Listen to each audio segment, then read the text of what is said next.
अझै दिनहीन अवस्था आउँछ नेपालीहरूको। It's very low, must be stop. भारतको स्वतन्त्रतामा हाम्रो पनि रगत परेको छ। बिपी कोइराला हाम्रो, मनमोहन अधिकारी, हाम्रा अरू नेताहरू भारतीय स्वतन्त्रताको लागि जेल परेका छन्। निकास कसले दिने त डाक्टर साहब? यो भनिसके त प्रचण्डले बिगारेको त प्रचण्डले हो। प्रचण्डलाई के लाग्थ्यो भने यो बुढो मरिहाल्छ, सम्पूर्ण एमाले मेरै हुन्छ, यही नै थियो प्रचण्डको नीति।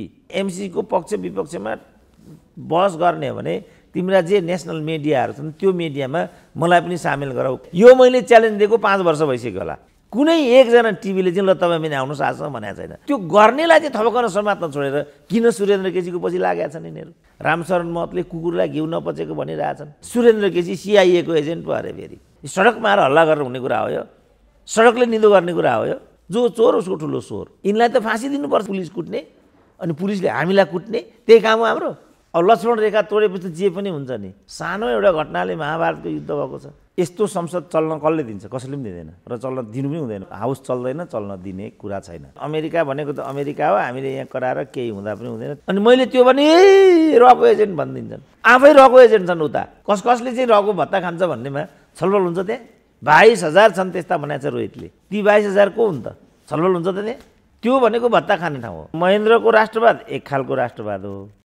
वामपन्थीहरूले भन्ने गरेको राष्ट्रवाद चाहिँ अर्को खालको राष्ट्रवाद हो। आप करे तो रासलीला, मैं करूँ तो वेश्यावृत्ति। यो के हो म बुझ्दिनँ। नेपालमा आतङ्कवाद छ कि छैन भन्ने कुरा हामी देखिरहेको छौँ नेपालमा अहिले। किनभने क्रमशः यहाँका जति पनि विद्रोही समूहहरू हुन् ती चाहिँ अब शान्ति प्रक्रियामा आइरहेका छन्। 99.9 एउटा शान्त वातावरणमा छौँ। सिके राउत पनि प्रक्रियामा आएका छन्, चन्द पनि प्रक्रियामा आएका छन्, माओवादी त भात भान्सामा सामेलै भइसक्यो। एक खालको शान्ति हाम्रो देशमा छ। अनि अमेरिकाले चाहिँ कहाँबाट आतङ्क दिएको थियो यहाँ? उनीहरू त आफूलाई मन नपर्ने बित्तिकै आतङ्कवादको ट्याग लगाइदिइहाल्छन्। जब अहिले हामी शान्तमा छौँ अनि आतङ्क के भने हो त्यस्तो? खोइ कहाँ चाहिँ छ त्यस्तो आतङ्क? कि पृथ्वीनारायण शाह कि महेन्द्र? चुरुट कारखाना लगे मुख्यमन्त्री कार्यालय ठोस्ने, वृद्ध भएका आमा बाबुलाई वृद्ध आश्रममा लगेर फालिदिन्छ, त्यही कुरा भएन यो? यस्ता त सन्तान हुन्छन्। कति ठगेको छ यिनीहरूले एमसीसीको सम्बन्धमा। एमसीसी बारेमा पनि प्रचण्डले अन्ठसन्ठ बोलिराखेको देखिन्छ। यो एमसीसी भन्ने वस्तु प्रचण्डले आफै गरेको हो। यसको जिम्मेवारी सुरेन्द्र केसी भनौँला जस्तो पनि गर्छन् लालबुझक्कडहरू। ती लालबुझक्कडलाई म भन्छु भाइ कुरा बुझाए पहिला तिमीहरू। जसले चर्को एमसीसीको विरोध गरेको छ तिनीहरू नै यो एमसीसीका पार्ट एन्ड पार्सल हुन्। अन्ठसन्ठ भन्दै हिँड्ने, जनतालाई जतासुकै मिसलिड गर्ने, चाहिने नचाहिने कुरा कहिलेसम्म यो खेती गर्ने हो हामीले? अग्नि सापकोटाले भनेकै छ प्रचण्डको अगाडि यो नेपालको संविधान खोस्टो कागज पनि होइन, तुइन काटेर चाहिँ खोलामा हालिदियो। अब उहाँको रक्षा मन्त्री भन्छ म नेपालीको खुट्टा ढोक्छु। किन खुट्टा ढोक्नु पर्यो नेपालीको? हाम्रो मान्छे नमार्दै भइगयो नि, हाम्रा मजदुरहरूलाई दुर्व्यवहार नगरे, अपमान नगरे भइहाल्यो नि। एमालेलाई जसरी फुटाइएको छ तपाईँको पार्टी त्यसरी नै फुटाउने हो भने तपाईँलाई कस्तो लाग्छ? त्यो बाहना अँगालोको पछाडिबाट छुरीले घोप्ने जस्तो। जहाँसम्म 5 बुँदेको कुरा छ, 5 बुँदे ठ्याक्कै भएको चाहिँ छैन। के बिरोकाल त्यो भन्नुको के अर्थ छ त? हिजो चाहिँ माओवादीलाई व्यवस्थापन गर्नेमा म थिएँ भनिरहनु भएको छ उहाँले। अब फेरि दरबारमा लाने पनि मै थिएँ भन्न थाल्नु। 5 बुँदे भएको छैन। गणतन्त्रवादी गिरिजा मात्रै हुन्। यी सबैको गफ मात्रै हो। गिरिजाले नो भनेको भए, नेपाली काङ्ग्रेसले नो भनेको भए नेपालमा गणतन्त्र आउने नै थिएन। बारको बैठक स्थगन होइन कि समग्र आन्दोलन स्थगन गरेर आत्मआलोचनासहित उहाँहरू जनमानसमा आउनुपर्छ। डाक्टर साहब स्वागत छ। हवस्, धन्यवाद।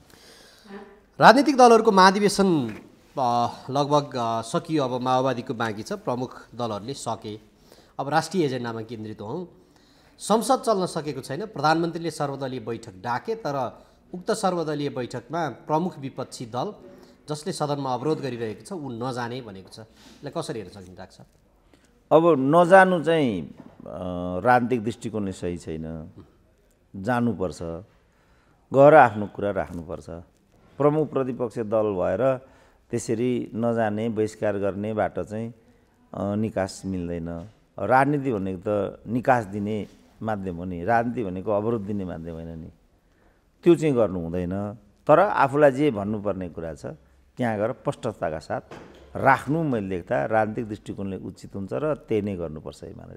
अब संसद चल्नलाई उसका जे मागहरू छन् ती मागहरू राखेर उसले चल्न दिएको छैन र त्यो विषयवस्तु बारेमा छलफल गरौँ भन्दा पनि अर्को उसले जुन दललाई लक्षित गरेको छ समाजवादी, त्यो दल सहभागी भएको कुनै पनि बैठकमा सहभागी नहुने र संसद पनि चल्न नदिने भनेर जुन खालको उसले व्यवहार देखाइरहेको छ, यसले त आगामी दिनमा संसद विघटन हिजोको उसको जुन एजेन्डा थियो त्यो सही साबित गर्न खोजेकै दिशामा मात्र केन्द्रित भएको देखियो नि। त्यो उसको यान्त्रिक सोचाइ भयो होइन। मुख्य कुरा चाहिँ जसरी एमालेलाई विच्छेद पार्ने चाहिँ कुत्सित नीति नेपाली काङ्ग्रेसको देखियो प्रचण्डको उक्साहटमा, त्यो गल्ती हो। त्यो हामी जम्मैले भन्नुपर्छ, किनभने भोलि माओवादीमाथि नै त्यो होला, काङ्ग्रेसमाथि नै त्यो होला, हामीले त्यही नै भन्नुपर्छ भोलि पनि। दलीय व्यवस्थामा दलमाथिको साङ्घातिक हमला, नेतामाथिको साङ्घातिक हमला कहिले पनि सही हुँदैन, किनभने प्रकारान्तरले भन्नुपऱ्यो त्यसले चाहिँ व्यवस्थामाथि चाहिँ प्रहार हुन पुग्छ। अब 57वटा विधेयकहरू अहिले पनि विचाराधीन छ। पछिल्लो 1 वर्ष यता संसदले त्यहाँ जनप्रतिनिधि जो आएका छन् उनीहरूले आफ्ना काम कारबाही खास तवरमा गर्न सकेको छैन। अब यो अवस्थामा भनिन्छ कि सदन त विपक्षीको हो भनेर, अब त्यो विपक्षीले खेल्नुपर्ने भूमिकाबाट ऊ किन च्युत हुँदै गइरहेको छ? होइन, ऊ माथि चाहिँ दुर्व्यवहार भयो, उसको दलमाथि साङ्घातिक हमला भयो। जान 40% जो दल विभाजन सम्बन्धी व्यवस्था थियो त्यसलाई चाहिँ 20 मा झारियो, अनि मिसन पुरा भइसकेपछि फेरि त्यसलाई 40 मा उकालियो। यस्तो संसद चल्न कसले दिन्छ? कसैले पनि दिँदैन र चल्न दिनु पनि हुँदैन मैले देख्दा। अब यो सही कि गलत त्यसमा विवाद गरौँ, तर हाउस चल्दैन, चल्न दिने कुरा छैन। त्यसो हुँदा आगामी दिनमा पनि यो संसद अवरोध हट्ने देखिँदैन? म त देख्दिनँ, किनभने भनिगयो नि, तपाईँलाई एमाले मनपर्छ कि पर्दैन भन्ने कुरा निजी भयो, केपी ओली कस्तो लाग्छ भन्ने कुरा पनि तपाईँको दृष्टिकोण भयो। तर केपी ओली भनेको दलको नेता हो नि त, नेपालको संविधान भनेको त मूल कानुन हो नि त। तपाईँ आफ्नो लागि त्यसलाई नै भत्काउने, एमाले भनेको त माधव नेपाल भनेको त सूर्यको सम्पत्ति हो नि। सूर्यले एमाले माओवादी माधव नेपाल बनाएको होइन। अनि एउटा पनि तर्क छ भने तपाईँले मलाई भनिदिनु भए पनि हुन्छ, श्रोताहरूको लागि सूचना हुन्छ। त्यो पार्टी फुटाउनुको, माधव नेपालले यस प्रकारले एमालेलाई घात गर्नुको ऱ्यासनल के हो, त्यसमा डिबेट गरौँ। त्यसो भए यो अहिले जे जस्ता समस्याहरू राखेर एमसिसी यो संसदको गतिरोधका विषयमा राखेर जुन सर्वदलीय बैठक डाकिएको छ, त्यसले कुनै पनि निष्कर्ष निकाल्न सक्दैन? ननिकाल्नु पर्ने हो, किनभने एमसिसी बारेमा पनि प्रचण्डले अन्ठसन्ठ बोलिराखेको देखिन्छ। यो एमसिसी भन्ने वस्तु प्रचण्डले आफै गरेको हो, बाबुरामको पालामा भएको हो। कतिपयले त यसको जिम्मेवारी सुरेन्द्र केसी भनौँला जस्तो पनि गर्छन् लालबुझक्कडहरू। ती लालबुझक्कडलाई म भन्छु, भाइ कुरा बुझाए पहिला तिमीहरू, यो चाहिँ माओवादीले गरेको। त्यति बेला बाबुराम प्रधानमन्त्री थिए, यसमा 6वटा सरकार संलग्न छन्। जसले चर्को एमसिसीको विरोध गरेको छ तिनीहरू नै यो एमसिसीका पार्ट एन्ड पार्सल हुन्। एउटा क्याबिनेटमा भीमराव आफै डिपिएम छन् र यो सम्पदा सम्बन्धी जो विभाग छ माओवादीको, त्यो विभागको प्रमुख त लीलामणि आफै रहेछन्। एउटा कार्यक्रममा उनले नै मसँगै के भनेदेखि एमसिसी भएको कुरा मलाई थाहा भएन भनेर, त्यसको अनुगमन र आदेश दिने विभागको प्रमुख उनी छन्। उनीलाई यो कुरा थाहा छैन भनेपछि यो कसले गरेको त? कुन आधारमा गरेको? पहिला नेपाली जनताले त्यो बुझ्नुपर्छ। त्यो नबुझिकन केही पनि बुझ्दैन त बोल्नु केही अर्थ केही छैन। मैले त्यति मात्रै हो भनेको चाहिँ मलाई नै एमसिसीको दलाल भनिदिए। अब यो बुद्धिले चाहिँ काहीँ पनि पुगिँदैन। पहिला हामीले चिज के भएको किन भएको, जस्तो माधव नेपालको पार्टी विभाजनको कुरा, कतिको नजरमा यो गलत छैन, सही छ। उनीहरूले भनिदिनु पर्यो पार्टी फुटाउनु के तर्कको आधारमा सही हुन्छ। ल, दुर्व्यवहार भयो केपी ओलीबाट, मैले माने। दुर्व्यवहार भयो भने त त्यसलाई त पार्टीभित्र विधि छ नि त। ल, विधि पनि मानेनन्, त्यो भन्छन् नि उनीहरू, विधि नमान्ने, बैठकमा नआउने, बैठकमा नबस्ने, केही पनि नमान्ने, यस्तो भन्छन्। त्यसो भने 2.5 वर्षको प्रधानमन्त्री बाँडफाँड गर्ने, आलो पालो गर्ने भन्ने पार्टी एकता हुँदाको सहमति थियो। त्यो सहमति चाहिँ प्रचण्डले किन छोडेको त? त्यहाँबाट नै यो सबै समस्या अगाडि गएको छ। किनभने प्रचण्डलाई के लाग्थ्यो भने यो बुढो मरिहाल्छ, सम्पूर्ण एमाले मेरै हुन्छ। यही न थियो प्रचण्डको नीति। अनि कस्तो नीति हो त? यसमा डिबेट गरौँ, हो कि होइन यसमा निरूपण गरौँ, अन्टसन्ट भन्दै हिँड्ने, जनतालाई जतासुकै मिसलिड गर्ने, चाहिने नचाहिने कुरा कहिलेसम्म यो खेती गर्ने हो हामीले? यसमा यो क्लियर नभइकन हाउस पनि चल्दैन, राजनीतिक गतिरोध पनि हट्दैन। अब यो प्रसङ्गमा चाहिँ विष्णु पौडेलले सभामुखले सदन सञ्चालन गर्न दिनु भएन, नौटङ्की देखाउनु भयो भनिराख्नु भएको छ। तर अवरोध चाहिँ फेरि नेकपा एमाले गरिरहेको छ। कसले चाहिँ चलाउन दिनुपर्ने हो त त्यहाँ? होइन, यो त प्रचण्डले सहमतिको वातावरण बनाउनुपर्छ। अग्नि सापकोटाले भनेकै छ प्रचण्डको अगाडि यो नेपालको संविधान खोस्टो कागज पनि होइन भनि नै रहेछ उनले त। उनी त यो संविधान मान्दैन, प्रचण्डको इसारा बाहेक मलाई अरू केही पनि स्वीकार्य छैन। उनको इसारा आयो भने म सबै कुरा गर्नको लागि तत्पर छु। अग्नि सापकोटाको कुरा यही हो होइन। बिचरा एउटा जागिर खाने मान्छेको किन हामीले नाम लिने, किन चर्चा परिचर्चा गर्ने? यसको त किनभने यो सम्पूर्ण झ्याउलो खडा गरेको त प्रचण्डले हो, उनले नै फुकाउनुपर्छ। यो माओवादी त हिजो पनि उसले संसदीय व्यवस्था स्वीकार गरेको होइन, अझै पनि उनीहरू यो जननिर्वाचित कार्यकारीको पक्षमै छन् र त्यसको विषयमा संविधान संशोधन हुनुपर्छ म लाग्छु भनेर प्रचण्डले बोलिरहेकै छन्। तर यसको मुख्य असर चाहिँ जो संसदीय व्यवस्थाको आफू हिमायती भन्छ नेपाली काङ्ग्रेस, ऊ चाहिँ प्रचण्डका चरणमा चाहिँ समर्पण गरियो भनेर रामचन्द्र पौडेलले जसरी शेरबहादुर देवप्रति आरोप लगाइरहेका छन् हालसालै पनि, त्यसो भए त्यही दिशामा गएको हो त राख्छ? त्यसो भने रामचन्द्र चाहिँ कसको चरणमा छन् त? यो 50-55 घन्टा यो त एक अर्काको चरणमा आफ्नो माथा लगेर टेकाउने त नेपाली राजनीतिको पुरानो बानी हो। यो सम्पूर्ण आजको बवन्डर गर्ने नै रामचन्द्र छन्। किन रामचन्द्रले यो नगरेका हुन्थे भने त्यो ठाउँमा शेखर आइसक्थे। शेखर त्यहाँ आएका भए रामचन्द्रले अहिले जे आलोचना गरेका छन् त्यो मुहान बन्द हुन्थ्यो। अनि फोहोर राखी छोड्ने, अनि यस्तो गनगन कचकच गर्दै हिँड्ने, त्यस्तो त्यो अपरिपक्वता होइन त्यो। त्यसो भए डाक्टर साहब, अब यो प्रसङ्गमा चाहिँ सदन पनि चल्दैन।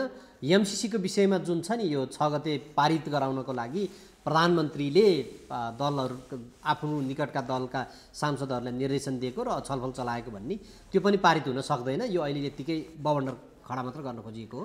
अब उनीहरूले एमसिसी पारित गर्न चाहेको भने एमसिसी पारित भइहाल्छ, किनभने उनीहरूसँग ठुलो सङ्ख्या छ। बजेट कसरी पारित भयो तपाईँलाई थाहा होला नि त? बजेट पारित भयो कि भएन? भयो? कसरी भयो भन्नु त? दौडादौड गऱ्यो, अनि त्यसरी नै एमसिसी पारित गरे भइहाल्यो नि त। त्यस कारण उनीहरूले चाहेको जति आफ्नो तलब, आफ्नो सुविधा, आफ्नो भत्ता, बजेट इत्यादि, विदेश जाने कुरा इत्यादिमा केही कुराले पनि रोक्दैन। जब जनताको कुरा आउँछ, जनजीविकाको कुरा आउँछ, अदालतको कुरा आउँछ, न्यायका उपभोक्ताहरूको कुरा आउँछ, त्यसपछि यो बखडा उत्पन्न हुन्छ। त्यसकारण उनीहरूले चाहे भने यो ओभरनाइट यो चाहिँ हाउसमा लगिरहनु आवश्यक नभएको अहिलेको विषम परिस्थितिलाई, प्रमुख प्रतिपक्षको पनि चरम असहयोगलाई मध्यनजरमा गरेर नेपाल सरकार चाहिँ एमसिसीको पक्षमा फैसला गर्दछ भनेर पनि उनीहरू एमसिसी ल्याउन सक्छन्। त्यसकारण यो एमसिसी पनि स्टन्ट बनाएको मात्रै हो, पोलिटिकल स्टन्ट हो। मैले भनिहालेँ नि, यो एमसिसी ठ्याक्कै गरेकै प्रचण्डले हो नि त यो भने नि। तर त्यहीँभित्र दोधार छ। अब यो प्रसङ्गमा पनि डाक्टर साहब, जस्तो एमसिसीको पछिल्लो पटक थपिएको म्याद सकियो, त्यस पछाडि त्यसमा कुर्ने भनिएको रहेछ। तर अमेरिकन विदेश मन्त्रीले चाहिँ नेपाल आतङ्कवादीको क्रीडास्थल बन्दै गयो भन्ने एउटा रिपोर्ट लिएर आएको छन् अहिले। कतै यो त्यहाँ एक किसिमको तादात्म्यता देखाउने अथवा त्यो डर त्रासको वातावरण बनाउने दिशामा त लगिएको होइन? होइन, उनीहरू त आफूलाई मन नपर्ने बित्तिकै आतङ्कवादको ट्याग लगाइदिइहाल्छन्, मानव अधिकार भएन भन्छन्।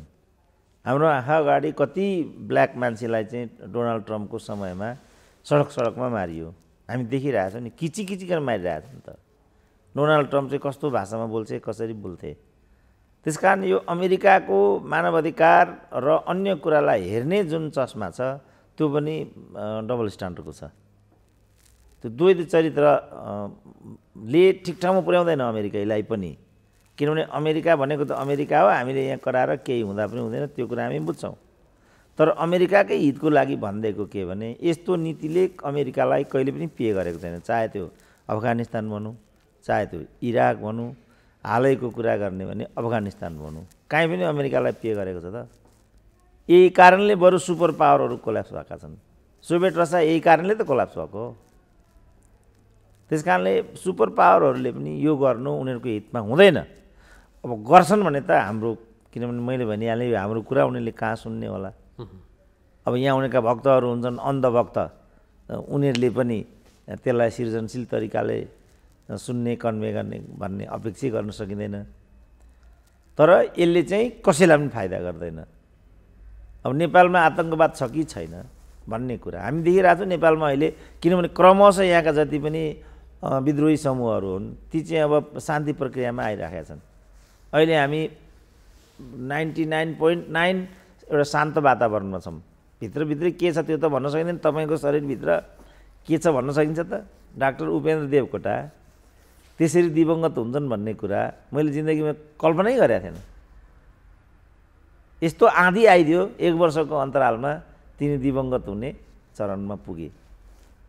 त भित्रभित्र समाज पनि त्यस्तै हो नि। असन्तुष्टिहरू छन्, वर्गीय अन्तर्वृद्धहरू छन्, सामाजिक समस्याहरू छन्, अनेकौँ मुद्दाहरू छन्, ती त छन्। तर अहिलेलाई चाहिँ नेपालमा अब सीके राउत पनि प्रक्रियामा आएका छन्, चन्द पनि प्रक्रियामा आएका छन्, माओवादी त भात भान्सामा सामेलै भइसक्यो। यो हिसाबले एक खालको शान्ति हाम्रो देशमा छ। अनि अमेरिकाले चाहिँ कहाँबाट आतङ्क दिएको थियो? यहाँ हिजो त्यो आतङ्क भन्नेलाई बोकेर हिँड्ने नै उही हो भन्ने कुरा थियो। अनि जब अहिले हामी शान्तमा छौँ अनि आतङ्क के भने हो त्यस्तो? खोइ कहाँ चाहिँ छ त्यस्तो आतङ्क? यो खुला सिमाना र सुरक्षामा चाहिँ उसले प्रश्न उठाइछ। होइन, त्यो कुरा सही हो, किनभने हाम्रो सरकार विश्वसनीय छैन, हाम्रो सुरक्षा संयन्त्र विश्वसनीय छैन, उनीहरूमा देशभक्तिको भावना छैन, समर्पणको भावना छैन। खुला सिमानाले गर्दाखेरि अव्यवस्थितताको शिकार हाम्रो जनसङ्ख्या भइराखेको छ, त्यो कुरा सत्य हो। तर यतिमै आतङ्कवाद छ भन्ने कुरा त भएन। त्यसो भने खुला सिमाना राख्ने त भारत हो त निर्णायक। जसरी चीनले रेगुलेट गरेको छ, भारतले पनि रेगुलेट गर्दै त भइहाल्यो नि। त्यसो भने किन हामीलाई अखार्नमा हाल्ने? किनभने चरम आतङ्कवादी गतिविधि त भारतमा त अहिले पनि भइरहेकै छन्। अनि त्यो अखार्नमा नेपाललाई किन? डाक्टर साहब, यो समग्र घटनाक्रम फेरि एमसीसीतिरै जोडिन्छ कि भन्ने पनि आशंका गरिन्छ। एमसीसीकै प्रसङ्गमा नेकपा एमाले गठबन्धन तोडाउने शर्तमा एमसीसी अनुमोदनका लागि सहयोगी भूमिका खेल्ने भन्ने कुराहरू आएको छ। अब यदि त्यसो भयो भने यो गठबन्धन आगामी दिनमा भत्किन सक्ने कुराहरू पनि छ। स्वयं प्रचण्डले नि गठबन्धन भत्काउन षड्यन्त्र भयो भन्दै पनि हिँडेका छन्। के देख्नुहुन्छ डाक्टर साहब आगामी परिदृश्य? षड्यन्त्र भयो भने कसरी भयो त्यो भनिदिनु पर्यो। त्यो भयो भने अनौठो त भएन नि राजनीतिमा। किनभने जस्तो प्रचण्डकै कुरा गरौँ न, प्रचण्ड चाहिँ शेरबहादुरसँगको सरकारको गठबन्धनमा थिए। गठबन्धनमा हुँदाहुँदै उनले चाहिँ एमालेसँग चुनावी तालमेल मात्रै गरेनन् कि पार्टी एकता नै गर्न पुगे। त्यो षड्यन्त्र हो कि होइन त? त्यसपछि आजको गठबन्धन बनेको छ। अनि कथा दोहोरियो भने त्यो कसरी षड्यन्त्र हुन्छ? आप करे तो रासलीला, मैं करूँ तो वेश्यावृत्ति। यो के हो म बुझ्दिनँ। नेकपा एमाले चाहिँ त्यो दिशामा अहिले जुन खालको उसको बाहिरी वातावरण, जनताको एउटा चाहिँ चाहना समग्र छ, त्यो दिशामा ऊ जान हुन्छ वा हुँदैन? खास गरी गठबन्धन तोडाउने र अगाडि बढ्ने दिशामा। होइन, अब यो जे अहिले हरकत भइरहेछ नेपालको राजनीतिमा, यो सबै मतादेशको विरुद्ध छ। शेरबहादुरलाई प्रधानमन्त्री हुने आदेश होइन नि त, वामपन्थीहरूलाई विभाजनको आदेश होइन नि त। यो सबै त उनीहरूले लक्ष्मण रेखा तोडफोड गरिसके। जब तपाईँले लक्ष्मण रेखा तोडफोड गर्नुभयो भने म कसरी त्यहाँ उभिरहन सक्छु त? तपाईँले अनुशासनको दायरा तोड्नुभयो भने अनि म मात्रै एक्लै अनुशासनको परिधिमा रहिरहन सम्भव होला त? तपाईँले मलाई अन्टो सोध्नुभयो अनि म मात्रै हाँसेको तपाईँ उत्तर दिनु कतिन्जेल सकौँला भने नि त गाह्रो हुन्छ नि त। त्यसकारण यो नेपालको राजनीतिक दलहरू कोही पनि लक्ष्मण रेखाभित्र छैन। तपाईँलाई थाहा छ रामायणमा कसरी लक्ष्मण रेखा तोडिन् सीताले? लक्ष्मणले भनेको थियो हिँड्ने बेलामा, भाउजू केही गरी तपाईँले यो घेरो तोडेर चाहिँ नआउनु होला। लक्ष्मण रेखा भने त्यही हो नि, यो घेरो तोडेर नआउनु होला। आइन महाभारतको रामायणको युद्ध भयो। अब लक्ष्मण रेखा तोडेपछि जे पनि हुन्छ नि। अब रामले नै लुकेर चाहिँ त्यहाँ बालीको ज्यान लिइदिएको छ। रामचन्द्र जस्तो मान्छेले अनि लुकिकन किन बालीको चाहिँ हत्या गर्नु पर्यो त?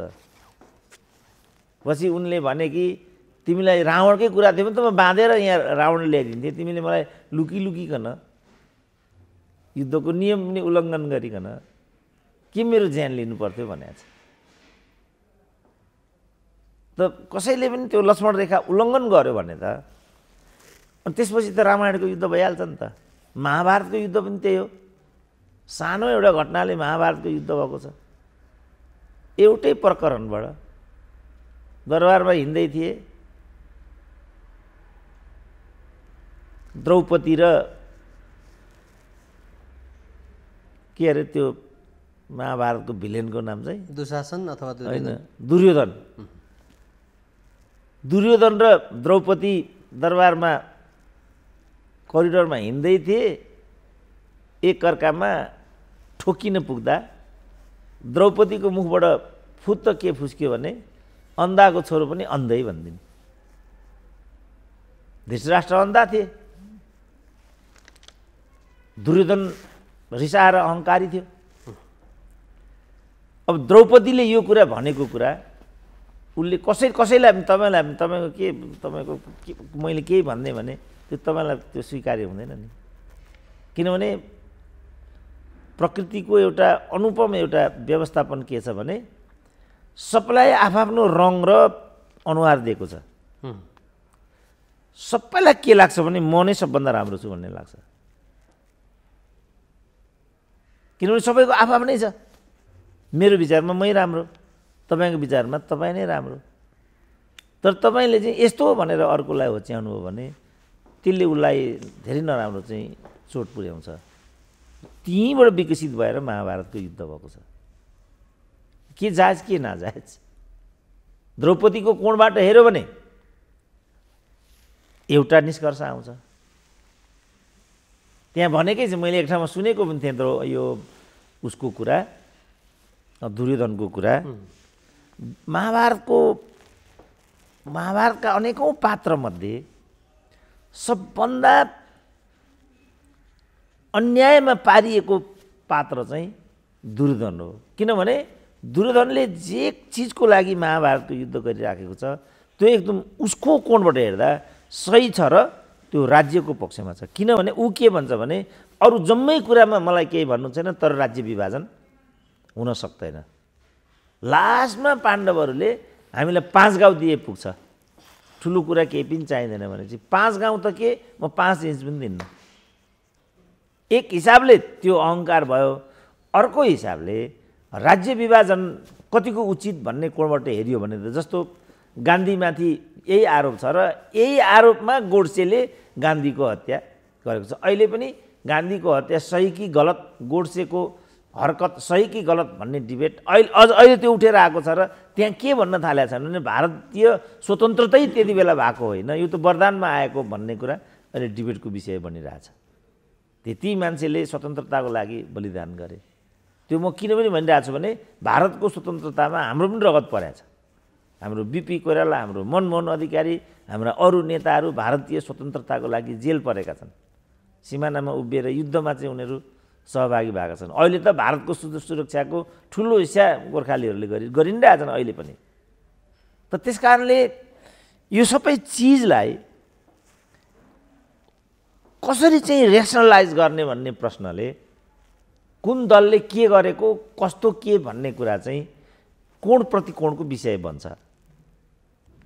डाक्टर साहब, अब यो समग्र परिदृश्यपछि त्यसो हो भने अब जनताको आवाज सुनवाई हुने ठाउँ संसद बन्धक भएको भई भयो, त्यहाँ विधेयकहरू मात्र दर्ज हुन्छन्, त्यो चाहिँ अब पारित हुने दिशामा पनि जान सक्दैनन् भने अब प्रमुख विपक्षी दलले एउटा भन्छ, सभामुखले अर्को, अनि छलफल हुन्छ, सहभागी पनि हुँदैनन्। निकास कसले दिने त डाक्टर साहब? यो भनिसके त प्रचण्डले बिगारेको त प्रचण्डले हो, हाउसमाथि घात गरेको त शेरबहादुरले हो। अघि मैले भने शेरबहादुरलाई प्रधानमन्त्री हुने म्यान्डेट हो, प्रचण्डलाई पार्टी विभाजनको म्यान्डेट हो। आफ्नो पार्टी जसरी एमालेलाई फुटाइएको छ भनौँ न, एमालेलाई जसरी फुटाइएको छ तपाईँको पार्टी त्यसरी नै फुटाउने हो भने तपाईँलाई कस्तो लाग्छ त्यो? यो अपराध त प्रचण्ड र शेरबहादुरले गरेछ। यसमा उनीहरूले शिखण्डी बनाएका छन् माधव कुमार नेपाललाई। यसमा तपाईँ मलाई डिबेट गराउनुहोस्, यो सत्य छ कि छैन भने यसमा डिबेट गराउनुहोस्। होइन भने पार्टी फुटाउन चाहिँ पाइँदैन। र एमालेलाई सिध्याउनुपर्छ भन्ने जुन एक सूत्र यिनीहरूले परिकल्पना गरे, के को लागि? फेरि त्यो देश जनताको लागि। तपाईँले देश जनता हाउस के भनौँ, देश जनताको लागि छलफल गर्ने हाउस हो त्यो। त्यहाँ एक दिन पनि देश जनताको लागि छलफल भएको छ? त्यहाँ कहिले पनि सुस्ता के, कालापानी के, हुम्ला के कहिले पनि छलफल भएको छ? त्यहाँ सुनेको छैन मैले त। हामी महँगीमा किन खोइ मेलम्ची, खोइ त मेलम्चीको कुरा गरे। के कारणले मेलम्ची लामो समयसम्म चाहिँ अड्किरह्यो त? के कारणले काठमाडौँको सडकहरू धुवाँ धुलो? अहिले तपाईँ हेर्नुहोस् त काठमाडौँमा फेरि मेलम्चीको चरणमा धुलो धुवाँ भइसक्यो नि। यो किन भएको त? यसमा छलफल गर्छन् त त्यहाँ? किन हामी चाहिँ पर्मानेन्ट एउटा पेट्रोलियम पाइपको व्यवस्थापन गर्नेपट्टि हामी किन छैनौँ? किन हामी सडक व्यवस्थापन, रेलवेको, औद्योगिकरणको, रुग्ण उद्योगहरूलाई खोल्नेतर्फ त्यहाँ एक दिन पनि छलफल हुन्छ त? किन बाँसबारी छाला जुत्ता कारखाना बन्द भयो? किन ट्रली बन्द भयो? एक दिन पनि त्यहाँ छलफल हुन्छ त? जसको कारणले हाम्रा भाइ छोराहरू आज पसिना बगाउन विश्व बजारमा जानु पर्यो, मान्छेले बेरोजगार भएर चाहिँ भौतारिनु पर्यो। यसमा त्यहाँ कहिले छलफल हुन्छ त? भ्रिकुटी कागज कारखाना किन बन्द भएको? प्रचण्ड त्यही क्षेत्रका होइन? 5000 को रोजगारी थियो त्यहाँ।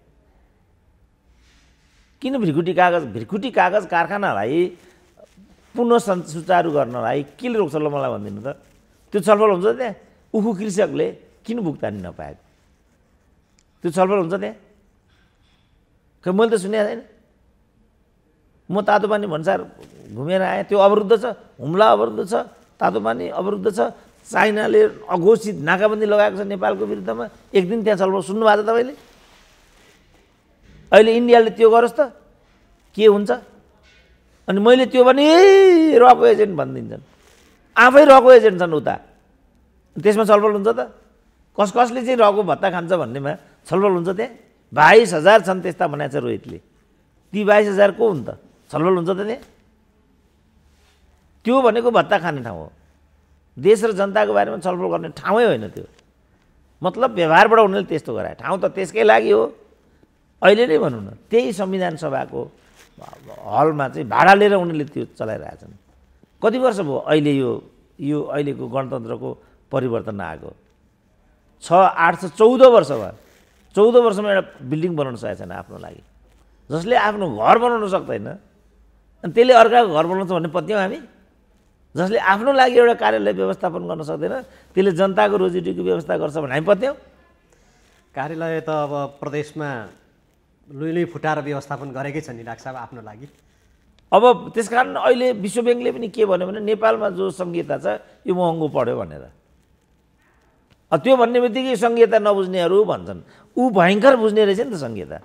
हो त्यो बुझ्नेले भनिदिनु नि त। अहिले पनि भने अहिले अर्थमन्त्री फटफटाइ राखेका छन्, पुँजी खर्च चाहिँ पटक्कै भइरहेको छैन भनेर। 10% बिलो छ भन्दैछन् अहिले। 30% चाहिँ बनाउनु यो पुस मसान्तसम्म भन्ने उनको आदेश थियो। खै त भएन त। अनि अब यो अघिको एजेन्डाहरू निकाल्नु भने डाक्टर साहब, ब्रिगेडीदेखि समग्र यी एजेन्डाहरू हिजो पञ्चायतकालका उपलब्धिहरू थिए। तर अहिले आएर एमालेका महासचिवले के भन्यो भने राजा महेन्द्रभन्दा त केपी शर्मा ओली नै राष्ट्रवादी हुन् भन्ने खालको तर्क दिएका छन्। यो प्रसङ्गलाई चाहिँ त्यहाँ जोड्न सकिन्छ कि सक्दैन, कसरी हेर्नुहुन्छ डाक्टर साहब? अब जोड्दा नहुने होइन, तर मैले यिनीहरूमाथि हिजोदेखि भनिआएको कुरा के भने राष्ट्रियता भन्ने जो टर्म छ त्यो टर्म चाहिँ यिनीहरू ठिकसँग बुझ्दा रहेनछन् कि भन्ने लाग्यो मलाई। किनभने महेन्द्रको राष्ट्रवाद एक खालको राष्ट्रवाद हो, वामपन्थीहरूले भन्ने गरेको राष्ट्रवाद चाहिँ अर्को खालको राष्ट्रवाद हो। जस्तो पृथ्वीनारायण शाहले राष्ट्र निर्माण गरेको प्रक्रिया त्यसमाथि पनि त प्रहार छ। जब यो राष्ट्र निर्माणको प्रक्रियै अस्वीकार गर्छ भने त्यसले त महेन्द्रको प्रक्रियालाई त अस्वीकार नगर्ने भन्ने त प्रश्नै आउँदैन। त्यसकारण उनीहरूको सबभन्दा तारो कहाँ छ भने कि पृथ्वीनारायण शाह कि महेन्द्र। अब यो कति गहिरो रहेछ भन्ने कुरा हालै चाहिँ नेपाल इतिहास सङ्घको एउटा राष्ट्रिय गोष्ठी थियो। त्यो गोष्ठीमा चाहिँ यो पाठ्यक्रम निर्माण गर्ने सम्बन्धी नेपाल सरकारको एउटा कार्यालयमा जोडिएको एकजना अधिकारी पनि त्यहाँ आइपुग्यो। उसले के भन्यो भने नेपाल राष्ट्र निर्माणको प्रक्रिया, एकीकरणको प्रक्रिया पृथ्वीनारायण शाह भन्ने चिज चाहिँ पाठ्यांशमा पनि राख्नु हुँदैन भनेर त्यहाँ विषय प्रवेश गराइयो। त्यति चिडचिडाट रहेछ उनीहरूको पृथ्वीनारायण शाहसँग, त्यति चिडचिडाट छ यहाँको पूर्वाधार। यो अन्तर्गत यी उद्योगहरू बन्द गरेका हुन् नि त यिनीहरूले, नत्र ट्रलीले के पिरेको छ ल भन्नु त। ट्रलीको त नाम निशाना, त्यसको ट्र्याक कहाँ थियो भन्ने कुरा, त्यसको फलाम पनि त्यहाँबाट बेपत्ता गरिदिनु भन्ने आदेश छ अरे। अहिलेको पनि तपाईँले ट्रली देख्नुभयो? मैले देखिरहेको छ। देख्नु हो कि चढ्नु पनि भयो? चढेँ। कसरी मासे त यिनीहरूले राष्ट्रका पूर्वाधार। अहिलेको पनि बाँसबारी छाला जुत्ता कारखानामा लगेर एउटा अस्पताल लगेर हालिदिए। आफू एउटा अस्पताल बनाउन नसक्ने अनि कारखानामा लगेर अस्पताल हालिदिने। अब अहिले ठाउँ ठाउँमा चाहिँ जनकपुर चुरोट कारखानामा लगेर मुख्यमन्त्रीको कार्यालय ठोसिदिए। चुरोट कारखानामा लगेर मुख्यमन्त्रीको कार्यालय ठोस्ने। अनि जसले बनाएको छ त्यो पूर्वाधारलाई चाहिँ भोग गर्नमा आनन्द अनुभूति हुने, अनि जसले गरेको त्यसलाई एउटा श्रेय पनि नदिने भनेपछि यो आमा बाबुप्रति को कृतज्ञता जाहेर गर्न अस्वीकार गर्ने कृतज्ञ सन्तान, जसले वृद्ध भएका आमा बाबुलाई वृद्ध आश्रममा लगेर फालिदिन्छ, त्यही कुरा भएन यो। एउटा सुकिलो लुगा लगाएकोले चट्ट सरकारी गाडीमा चढेर आमा बाबु पशुपतिको आश्रममा लगेर छोडेछ अरे र गयो। 1 घन्टा भइगयो, 2 घन्टा भइगयो, 3 घन्टा भइसक्यो, छोरो फर्केर आउँदैन। अनि बुढाबुढीलाई भित्र पस्नु, आमा किन बाहिर बसिरहनु भएको छ जाडामा, भित्र पस्नु भन्दा होइन मेरो छोरो यहाँ मलाई राखेर गएको, लिन आउँछ। आउँदैन, छोरो त यहाँ जिम्मा लाएर गएको छ, आउने गरी हजुरलाई लाने गरी यहाँ हजुरलाई ल्याएकै थिएन। यो सुन्ने बित्तिकै आमा बाबु चाहिँ हटफेलबाट त्यहीँ हृदय गति रोकिएर चाहिँ दिवंगत भएछन्। यस्ता त सन्तान हुन्छन् भने जस्तो देशका कल कारखानालाई चाहिँ मासेर अनि महँगो संरचनाहरू चाहिँ प्रयोगमा ल्याएर अनि यही सङ्घीयता हो, सिंहदरबार चाहिँ वार्डमा पुग्यो भनेर यसको झुटो खेती कहिलेसम्म गर्ने। जस्तो अहिलेसम्म 3टा प्रदेशको नामाकरण भएको छैन।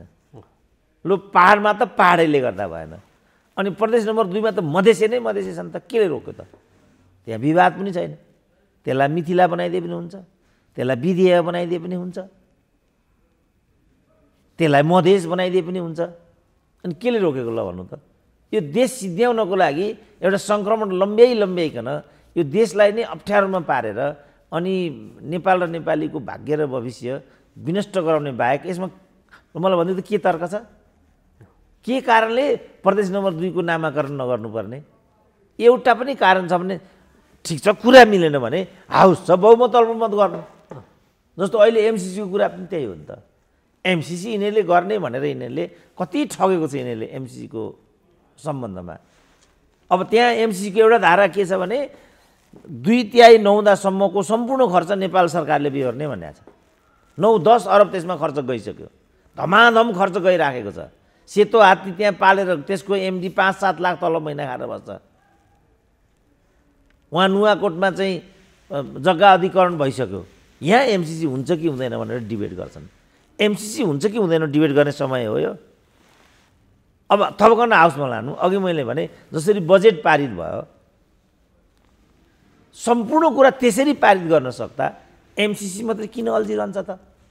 तर नेपालीको बिचमा चाहिँ टकराउ ल्याएर यो देश सिध्याउने खेल होइन। त्यस कारण मैले भने म चाहिँ यसमा सामेल हुन सक्दिनँ है। यो चिजमा म प्रवेशै गर्न चाहन्न। खालि त्यसो भने तपाईँको एमसीसीमा पक्ष विपक्ष के हो त्यो चाहियो भन्छन्।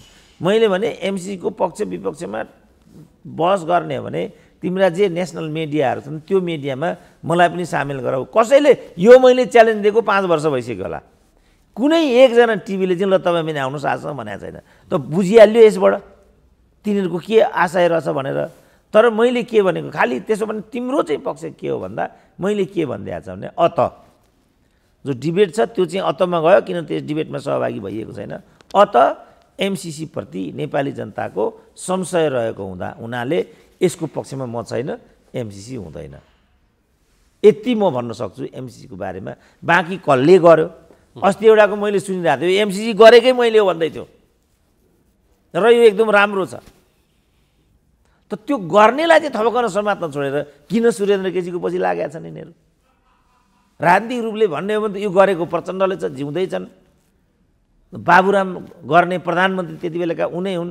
बाबुरामले एकदम राम्रो छ, यो गरिबले लिनुपर्छ, भिखमङ्गाले नमागेर आफू पनि केही गर्न नसक्ने कुनै एउटा ज्ञानी दाताले दियो भनेदेखि, अनि त्यो मगन्तेले पनि हात नपसारेर के को किचकिच भनिरहेको थिए।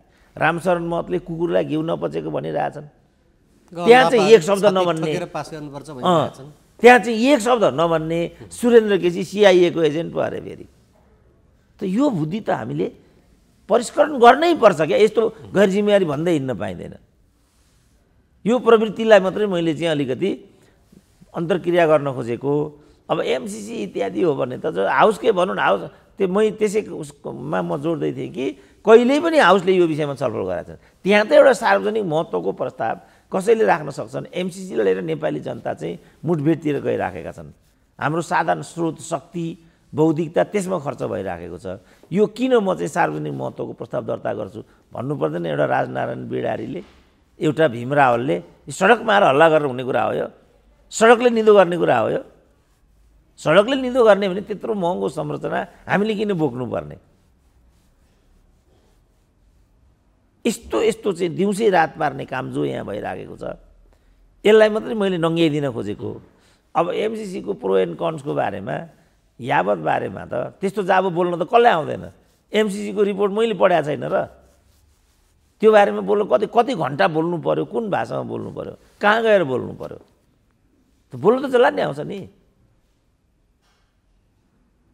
तर यहाँ त आफू गर्ने जो चोर उसको ठुलो स्वर। यसमा अरूको मैले भनिसकेँ, 6वटा सरकार छन् यसमा।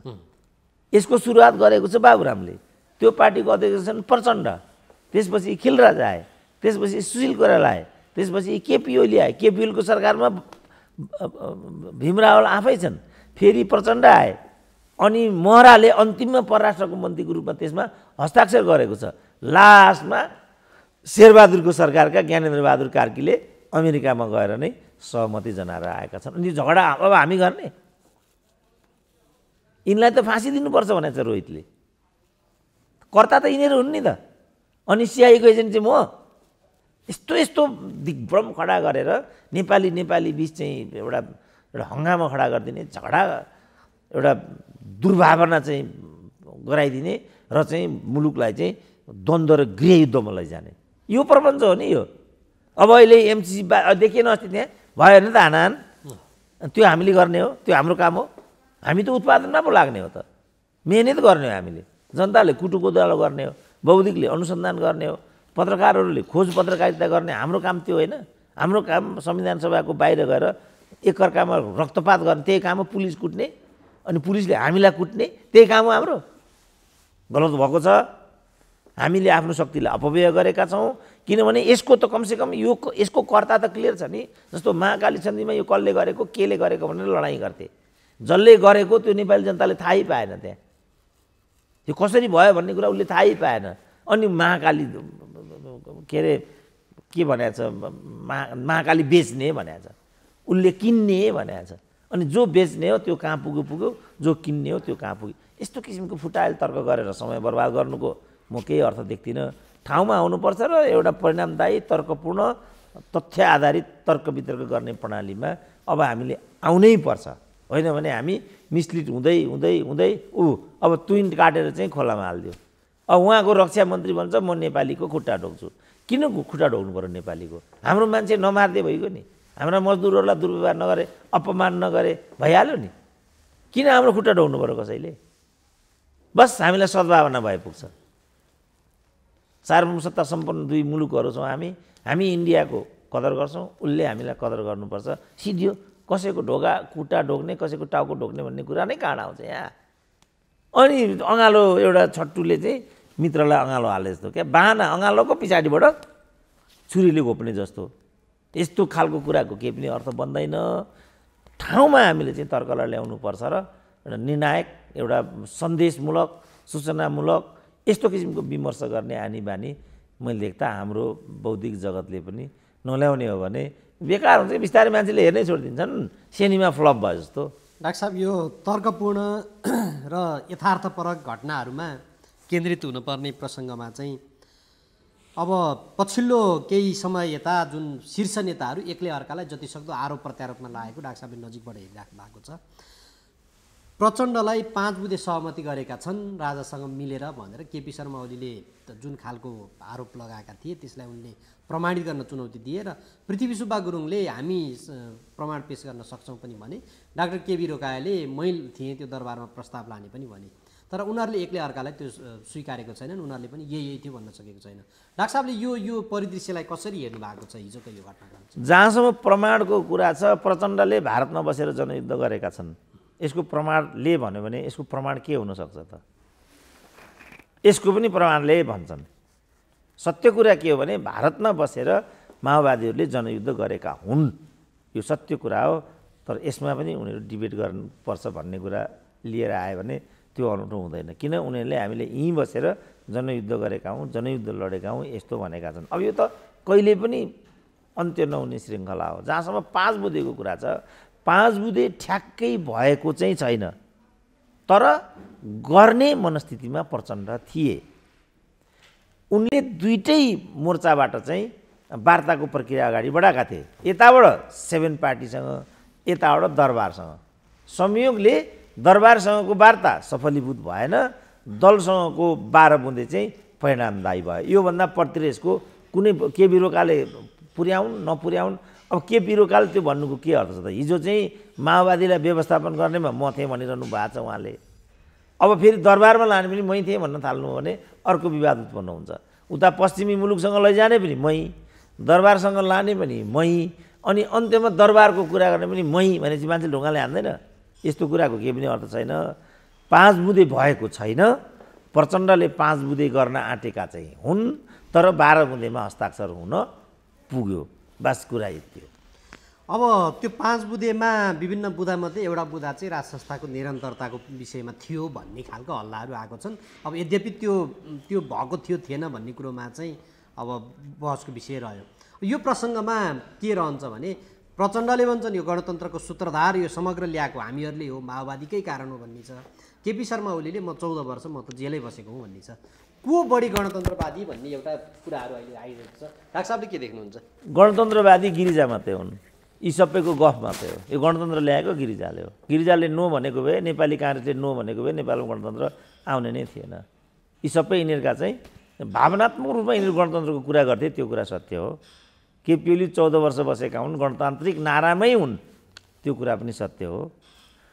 माओवादीले गणतन्त्रको कुरा गरेको त्यो कुरा सत्य पनि हो। तर यो सार्थक र परिणामदायी त्यो बेला भयो जब गिरिजाप्रसाद कोइरालाले ओके भन्थे। त्यसकारण यो श्रेय गिरिजाप्रसाद बाहेक अरू कसैलाई पनि जाँदैन।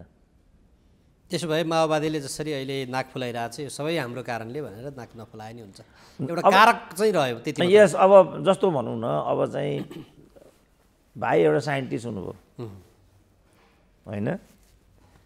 अब भाइ साइन्टिस्ट हुनुको पछाडि त पहिला त आमाले जन्म दिनुभयो, आमाले घरमा कुटु कोदालो गर्नुभयो, खर्च पठाउनु भयो, सबैको यसमा योगदान छ नि त। ठिक छ डाक्टर साहब, म अर्कोमा जान्छु। नैतिकताकै प्रश्न छ। रक्षा मन्त्री मिनेन्द्र रिजालले पार्टीको अधिवेशनमा हार्ने साथै उनले राजीनामा दिए। यही प्रसङ्ग जीवनबहादुर साईसँग जोडेर आएको छ। उनले मुख्यमन्त्रीबाट अब राजीनामा दिनुपर्छ कि पर्दैन भन्ने खालकोमा डाक्टर साहबले के देख्नुहुन्छ?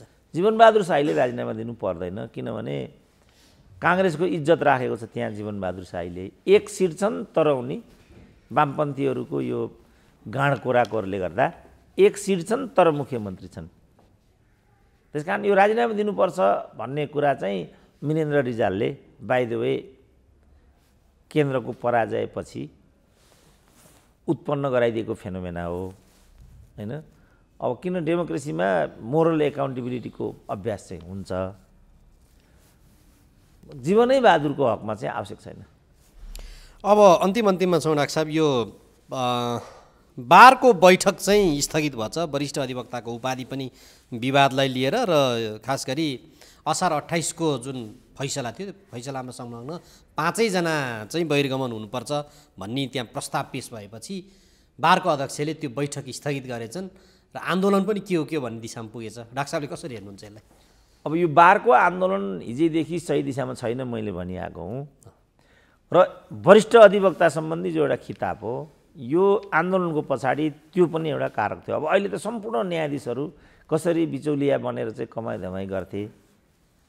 अब हिजोबाट त आजबाट त एउटा प्रकरण आइराखेको छ। स्वयं शम्भु थापाको भाइको एउटा विषय हेर्नु नहुने हुँदै हेर्न पुगेका रहेछन् एकजना न्यायाधीश। त्यस कारण यिनीहरू नाङ्गिन्छन्।